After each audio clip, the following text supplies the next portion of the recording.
जय श्री राम एवरीवन। ये video 8th standard से 9th स्टैंडर्ड में जो बच्चे जा रहे हैं उनके लिए है। ट्यूशन कोर्स जो होमी बाबा से रिलेटेड है, उसमें क्या क्या करवाया जाएगा वो सारी डिटेल्स अपन देख रहे हैं। ठीक, सरप्राइजिंग फैक्ट ये है कि 9th में जो भी कॉम्पिटिटिव एग्जाम्स है वो बहुत पैरेलल चलते हैं, साइंस वाले और मैथ्स वाले। प्रत्येक एक अच्छा लेवल का साइंस एग्जाम है तो उसके लिए एक अच्छे लेवल वाला मैथ्स का एग्जाम है, सिमिलर लेवल वाला मैथ्स का भी एग्जाम है। तो अगर अपन देखें 9th में जैसे Homi Bhabha science based exam है, कंप्लीटली साइंस बेस्ड एग्जाम है, उसके लिए math based, mental ability based, Technothlon नाम का एग्जाम रहता है। बहुत अच्छा तगड़ा एग्जाम होता है, बिल्कुल होमी बाबा के जैसा। होमी बाबा में जैसे तुम्हारा थ्योरी भी चेक होगा लेवल 1 में, सेकंड ईयर में प्रैक्टिकल भी चेक होगा, थर्ड ईयर में तुम्हारा राइटिंग स्किल वगैरह भी, प्रोजेक्ट रिपोर्ट में ग्राउंड वर्क भी चेक होगा, फोर्थ में तुम्हारे इंटरव्यू स्किल्स भी चेक होंगे। उतना ही ब्रेन पे प्रेशर टेक्नोथलॉन वाला एग्जाम भी डालेंगे। 2 लेवल में होता है, IIT गुवाहाटी से कंडक्ट होता है, वो भी बहुत बढ़िया एग्जाम है। स्कूल में साइंस बेस्ड एक NSO का एग्जाम है, नेशनल साइंस ओलंपियाड, तो math based international maths olympiad भी है। हालांकि ये दोनों एग्जाम जो है प्राइवेटली कंडक्टेड है, कोई गवर्नमेंट के एग्जाम नहीं है। SOF नाम की संस्था है, साइंस ओलंपियाड फाउंडेशन, जो अलग से ये एग्जाम्स करवाती है। एग्जाम्स का सर्टिफिकेट होना जरूरी नहीं है इन दोनों का, इन NSO और IMO का, लेकिन ये इनका जो भी रिसोर्सेस है, इनका जो भी टेस्ट पेपर है, वो बाकी सभी एग्जाम्स की प्रिपरेशन में बहुत ज्यादा काम आ जाता है। तो अपन वो भी करेंगे।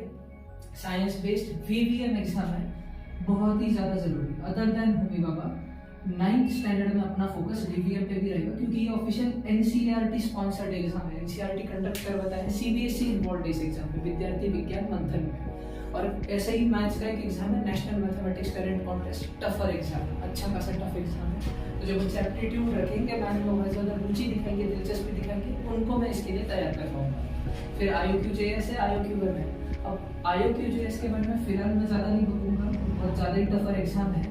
मैं इतना ज़रूर बता दूंगा, तुम लोगों के 9th स्टैंडर्ड में हो, शायद ये तुम्हारा लास्ट चांस है देने का। एज का फैक्टर रहता है, लेकिन मोस्ट प्रोबेबली 9th में ही लास्ट चांस रहता है देने का। तो बस तुमको कोई रिग्रेट ना रहे आगे। लेट से तुम 10th के बाद साइंस फील्ड ऑप्ट करते हो, तब तक तो बहुत सारा चेंज हो जाएगा न्यू एजुकेशन पॉलिसी की वजह से। तब बस तुमको कोई रिग्रेट ना रहे कि भैया ने हमको इस एग्जाम का एक्सपोजर नहीं दिलाया, इसके लिए ये एग्जाम में तुमको दिलवाऊंगा। ठीक है, तुम सभी के फॉर्म्स वगैरह भर डालूंगा ताकि तुम ये एग्जाम दे पाओ। ठीक, आगे अपन देखते हैं ये एलिमेंट्री इंटरमीडिएट का एग्जाम है। जो बच्चे ड्राइंग में दिलचस्पी रखते हैं, अच्छा करियर करना चाहते हैं, फैशन डिजाइनिंग वगैरह थोड़ा बहुत है दिमाग में, ड्राइंग भी अच्छा है, स्किल्स अच्छे हैं, प्लीज ये एग्जाम मिस मत करना। एलिमेंट्री अगर दे रखा हो, पहले एलिमेंट्री देना पड़ता है, अगर वो नहीं दिया तो वो दो, और अगर दे रखा हो तो इंटरमीडिएट दो। ठीक, दोनों दिया, बहुत बढ़िया बात।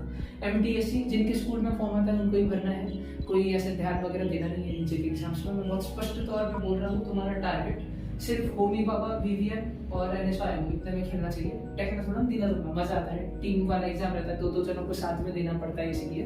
लेकिन main target Homi Baba and VVM, ये 2 ही रहेंगे अपने। ठीक, बैच का नाम 9th बैच नहीं, बैच का नाम ही 9th DHBBC बैच है, डॉक्टर होमी बाबा बाल वैज्ञानिक कॉम्पिटिशन, वो बैच है।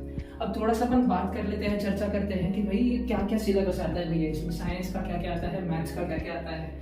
ठीक है, अपने को किस हद तक प्रिपरेशन करना है ताकि अपन एंश्योर कर पाए कि ये एग्जाम अपना निकल गया है, अपना क्रैक होने वाला है विथ फ्लाइंग कलर्स, अच्छे मार्क्स के साथ में। ठीक, साइंस में तुम्हारा फिजिक्स, केमिस्ट्री, बायोलॉजी और EVS को मैं थोड़ा अलग रखता हूँ। बायो और EVS सेम नहीं रहता, बायो मतलब जेन्युइन बायो रहता है, EVS थोड़ा रट्टा मार पार्ट में रहता है। बच्चे बहुत बार उसको बायोलॉजी समझते तो बच्चों को बोर लगता है। ये गलती मैंने 10th के बाद करी थी, करियर चूज करते टाइम। बायो भी अच्छा था, ठीक, मैथ बहुत भारी है। ठीक, फिजिक्स, केमिस्ट्री, बायो और मैथ की अपन बात करें, अपने को 9th स्टैंडर्ड का पूरा फिजिक्स पढ़ना है। 10th स्टैंडर्ड के भी कुछ चैप्टर होमी बाबा के लिए जरूरी है, पढ़ने ही पड़ते हैं, चॉइस नहीं है, करना ही पड़ता है। That is current electricity, light का रिफ्लेक्शन। 11th के 2 चैप्टर है, पूरा नहीं पढ़ना, थोड़ा थोड़ा हल्का हल्का पढ़ना रहता है। यूनिट्स एंड डायमेंशन और मोशन चैप्टर रहता है, उसके ग्राफ्स पढ़ने रहता है। 11th में रहता है कि थोड़ा सिलेबस वो करना पड़ता है, तो होमी बाबा में अपना बहुत अच्छा स्टांस एंश्योर हो जाता है। 9th स्टैंडर्ड का केमिस्ट्री तो पूरा ही करना पड़ता है, 10th का भी पूरा ही करना पड़ता है विदाउट एन एक्सेप्शन। कोई एक सिंगल चैप्टर भी छोड़ना नहीं है, सब कुछ करना पड़ता है। जरूरी है क्या? हाँ जी जरूरी है। जितना 10th में डिटेल में दिया उतना जरूरी है, और जो उतना जरूरी। पीरियोडिक टेबल ही एक ऐसा चैप्टर है जो बहुत डिटेल में नहीं करना रहता। पीरियोडिक प्रॉपर्टीज नाम का एक सेक्शन है, 2 पन्ने 2 पेज, उतना करना है। बाकी 4 चैप्टर तो पूरा का पूरा ही करना पड़ता है होमी बाबा के लिए। बायोलॉजी पे अगर अपन आ जाए तो अपन देखते हैं life processes, of course 9th का तो पूरा ही करना है। 10th का क्या क्या अलग से करना है मैं वो हाईलाइट करके दे रहा हूँ। लाइफ प्रोसेस नाम का चैप्टर है, तुम्हारा digestive system, circulatory system, excretory system, respiratory system वगैरह वगैरह जितने भी ऑर्गन सिस्टम्स है वो सारा करना पड़ता है। इसके अलावा नर्वस सिस्टम के लिए अलग से चैप्टर देके रखा है, control and coordination. Reproductive system अपने को सिर्फ प्लांट्स वाला पढ़ना रहता है होमी बाबा के लिए, उसमें असेक्सुअल रिप्रोडक्शन नहीं है, माइक्रो ऑर्गेनिजम्स वाला वगैरह, और sexual reproduction in human beings भी नहीं है। बस अभी के लिए रिप्रोडक्शन इन प्लांट्स रहता है 9th स्टैंडर्ड के होमी बाबा में। हेरिडिटी एंड वेरिएशन चैप्टर, ये भी 10th का अक्खा चैप्टर पूरा पढ़ना पड़ता है, अच्छा चैप्टर है थोड़ा बायो का। होमी बाबा में फ्रीक्वेंटली हेरिडिटी वेरिएशन से तो आते ही है 2 सब, एक क्वेश्चन तो पक्का रहता है, 2 या 3 तक भी जा सकते हैं क्वेश्चन ऐसा, ठीक। और ईवीएस का 9th का तो पढ़ना है 2 chapter, natural resources, disaster management, ecosystem, nature वगैरह वगैरह, सारी अच्छी बातें। उसके अलावा 10th स्टैंडर्ड का एक चैप्टर है सोर्सेस ऑफ एनर्जी, वो पढ़ना पड़ता है, ठीक। अब एक नोटिफाइड वे में अगर मैं बताऊं, 9th की बैच वैसे तो अलग है पूरा का पूरा कंप्लीटली, साइंस पे बहुत जोर रहने वाला है पूरा साल भर जोरों शोरों से, तो साइंस तो डिटेल में 9th का पढ़ा ही जाएगा। जब 10th की साइंस की बारी आएगी तब जो 10th के बैच है, जो सीनियर बैच है, उसके साथ ही क्लब सेशन रहेगा। बहुत फास्ट वे में नहीं पढ़ाना है, मुझे बहुत आराम से सारा सिलेबस करवाना है, ऐसे कि तुमको समझ आए, sufficient number of questions practice कराने हैं, बहुत सारे एग्जांपल्स के साथ में पढ़ाना है। तो इसीलिए बैचेस क्लब होंगे ताकि ज्यादा ड्यूरेशन के लिए मैं ले पाऊँ, क्लास 1-1.5 घंटे के एवरेज 2-2.5 घंटे हो जाए, 2.5 आवर्स तक क्लास हो जाए, उस उद्देश्य से मैं करवाऊंगा, ठीक। अगेन रिसोर्सेज पे मैं आता हूँ, लेकिन अभी साइंस जिसके तुमको दिख रहा है कि भाई बहुत एक्सटेंसिव है, 9th का तो अपने को 100% सिलेबस करना ही है, तो कोई शक नहीं है उसमें। 10th का भी अपने को near about 60-70% of the syllabus, science का सिलेबस, मैथ वगैरह तो नहीं, पर साइंस का सिलेबस करना पड़ता है होमी बाबा के लिए, चॉइस तो है नहीं, होमी बाबा देना ही देना है, तैयारी के साथ देना है, फाइट तो देना है। कोई बच्चा अभी गिव अप ना करते मेरे से नहीं होता, होगा भैया बहन जी, करना है अपने, ठीक है। अब साइंस के लिए इतना अगर अपन ने जोरों शोरों से कर लिया है तो that leaves very less room और less time for maths, mental ability, SST वगैरह। तो उसमें अपन बहुत शुरू में तो एटलीस्ट अपन 6 महीने बहुत जोरों शोरी का काम नहीं करने वाले। मैथ में बस 9th एनसीईआरटी जो है तुम्हारा 9th स्टैंडर्ड का जो सिलेबस है वो मैं कर पाऊंगा, सिंपल। जब होमी बाबा का लेवल 1 हो जाएगा तो ये कोई यूटोपियन विजन तो है नहीं, एकदम परफेक्ट दुनिया है तो नहीं कि सबके सब सिलेक्ट हो जाएंगे। इच्छा तो मेरी वही है मन में कि पूरी की पूरी बैच निकल जाए, होमी बाबा लेवल 1 छोड़ के रख दे, लेकिन सब तो निकलेंगे नहीं। जब लेवल 1 हो जाएगा तब वी विल डाइवर्सिफाई, थोड़ा अपन 9th का ही मैथ्स डिटेल में पढ़ना शुरू करेंगे। 9th का मैथ्स तो पूरा ही होने वाला है, लेकिन मैं एक्स्ट्रा कुछ भी नहीं पढ़ूंगा अदर देन टेक्स्ट बुक फिलहाल के लिए, शुरू के 6-7 महीनों के लिए। होमी बाबा लेवल 1 होने के बाद अपन और डिटेल वाला पढ़ेंगे। मेंटल एबिलिटी ऑफकोर्स अपन डिटेल वाला पढ़ने वाले हैं। जो 10th स्टैंडर्ड में एनटीएससी के वर्कशीट मिल रहा है, सेम वर्कशीट इधर होने वाला है, तो तुम पकड़ लो। जो मेंटल एबिलिटी के लेक्चर्स भी होंगे ना, वो 10th के बैच के साथ ही होंगे, क्योंकि मोर और लेस सेम ही सिलेबस है। भैया मेंटल एबिलिटी इन सारे एग्जाम्स में किधर काम आता है? फिलहाल तो किधर ही काम नहीं आता, एक्सेप्ट टेक्ना चलाओ, ठीक है। लेकिन इसका अपने को जरूरी है, क्योंकि अपन और एक उद्देश्य है 10th में जो एनटीएससी आया है वो भी इक्विवेलेंटली बहुत जरूरी एग्जाम है। वो तो करियर के लिए स्कूली एकेडमिक्स में सबसे ज्यादा जरूरी एनटीएससी है, ठीक। और ऑफ कोर्स 9th का फिर सेकंड नंबर पे मैं होमी बाबा को डालूंगा। उसके बाद में एसएसटी, ये सिर्फ सीबीएसई वाला एसएसटी जो है ये पूरा ऑफलाइन में करवाया जाएगा। यहाँ पर पूरा का पूरा चैप्टर मैं बहुत बार एक्स्ट्रा का भी बता देता हूँ, तो एक्स्ट्रा वाला सिलेबस नहीं होगा, चुपचाप टेक्स्ट बुक वाला सिलेबस होगा, क्योंकि अपने पास टाइम नहीं रहेगा। साइंस इतना जोरों शोरों से चल रहा होगा कि मेरे को बस I will be restricted to school syllabus. State board के जो बच्चे हैं, कुछ 1-2 बच्चे हैं, उनके लिए पूरा कोर्स मैं खुद यूट्यूब पर डालूंगा, वो वहां से कर सकते हैं।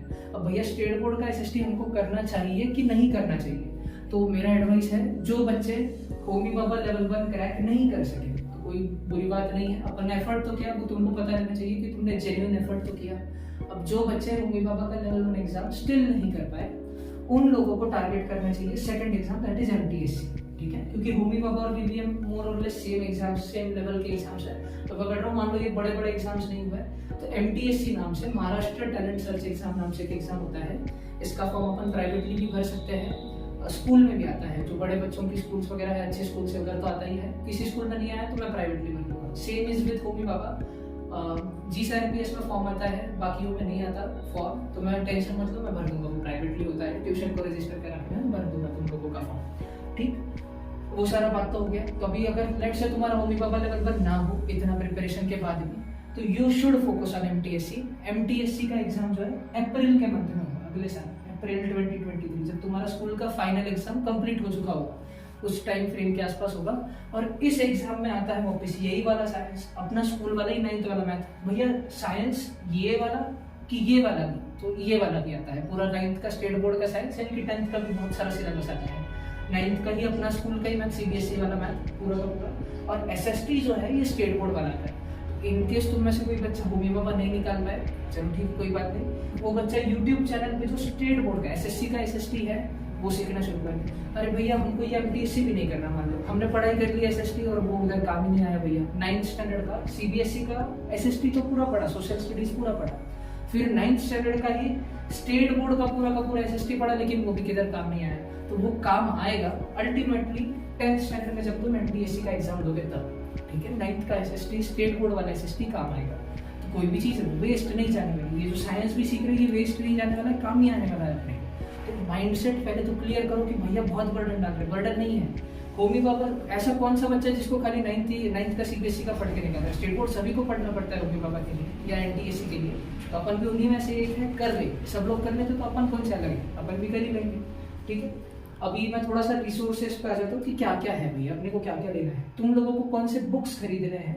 मैं पहले बुक्स पे बता देता हूँ। तुमको 8th स्टैंडर्ड का state board, 8th standard SSC और 9th स्टैंडर्ड का state board, 9th standard SSC का साइंस का टेक्स्ट बुक लेना है। तुम्हारे पास CBSE का तो होगा, 8th का CBSE का साइंस टेक्स्ट बुक अगर अभी तक रद्दी में नहीं डाला है तो प्लीज संभाल कर दो मत किसी को, ठीक। इसके अलावा 8th का स्टेट बोर्ड और 9th का स्टेट बोर्ड का साइंस का बुक लेना है, मैथ्स नहीं, और 10th NCERT का साइंस का बुक खरीदना है। ये 3 बुक्स परचेज करना है। कुछ बच्चों को ये नहीं रहता भैया होमी बाबा के कौन से बुक्स आते हैं मार्केट में, हमको बताओ, हम अभी खरीद के लाएंगे। तुमको मैं बुक्स बता दे रहा हूँ, लेकिन खरीदना कुछ नहीं है क्योंकि सब ट्यूशन से मिलेगा। उन बुक्स का जो काम का चीज़ है, चैप्टर वाइज शॉर्ट वगैरह करके सब कुछ ट्यूशन से मिलेगा। वैसे मेन का पब्लिकेशन का बुक आता है, पर मैंने लिखा है please do not purchase any of this books. क्यों? रीजन बस इतना है कि तुमको इस बुक में होता क्या है, पिछले 5 साल के क्वेश्चन पेपर वो लोग दे देते हैं। मैं तुमको इधर बैठे 12 साल के क्वेश्चन पेपर देने वाला हूँ ट्यूशन से, अलग से 10 प्रैक्टिस टेस्ट में फुल सिलेबस पे लेने वाला हूँ। हर एक सिंगल चैप्टर 9th स्टैंडर्ड का, फिजिक्स रहे, केमिस्ट्री रहे, बायो है, इंग्लिश, हर एक सिंगल चैप्टर जो सिलेबस में है 10th स्टैंडर्ड का, उस पर चैप्टर वाइज टेस्ट भी होने वाले हैं बड़े 200 MCQ के 3-3 घंटे के। तो तुमको टाइम ही नहीं रहेगा, कोई और बुक लाओ तो वैसे का वैसे पढ़ा ही रह जाएगा। तो रिक्वेस्ट है जितना ट्यूशन से बोला जा रहा है उतना लो। 3 बुक्स लेने हैं, 8th और 9th का स्टेट बोर्ड का साइंस और तीसरा 10th NCERT का साइंस, दैट्स इट। बाकी सब ट्यूशन से मिलेगा। इसके अलावा भैया आप और कुछ रिसोर्सेज दोगे होंगे बाबा के लिए? हाँ जी, NSO का जो पेपर है, नेशनल साइंस ओलंपियाड, मैंने थोड़ी देर पहले बोला प्राइवेट एग्जाम है, अपनी जिंदगी में किधर काम नहीं आने वाला इसका सर्टिफिकेट, लेकिन इसका जो टेस्ट पेपर, इसके जो रिसोर्सेज हैं वो बाकी सारे एग्जाम के प्रिपरेशन में बहुत ज्यादा फायदा करते हैं। तो NSO का 8th स्टैंडर्ड का लेवल 1 और लेवल 2, भैया अभी 8वीं क्यों जा रहे हो भैया, सेम ही चैप्टर रहता है इसमें NSO वाला, अगर अपन देखें मोर और लेस अच्छा खासा सिलेबस।